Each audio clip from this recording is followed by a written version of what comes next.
আসসালামু আলাইকুম প্রিয় দর্শক, কেমন আছেন সবাই? আজকে চলে আসলাম জীবননগর গোল চত্বর। এই মিনারটা দেখতে পাচ্ছেন, এখানে কিন্তু আল্লাহ এক পিঠে আছে আর এক পিঠে আছে মুহাম্মদ। আপনাদের দেখানোর চেষ্টা করব, সাথে থাকবেন। আর সামনে এই রোডটা চলে গেছে, এটা চলে গেছে আপনার হাসাদা, চলে গেছে কোটচাঁদপুর, গেছে ঝিনাইদহ, যশোর। এই পিঠে কিন্তু মুহাম্মদ লিগা, এটা চলে গেছে দত্তনগর। এই রোডটা চলে গেছে দত্তনগর।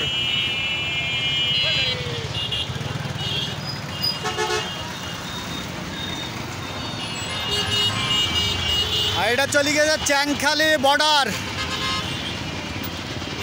এটা চলে গেছে চুয়াডাঙ্গা ঝিনাইদহ।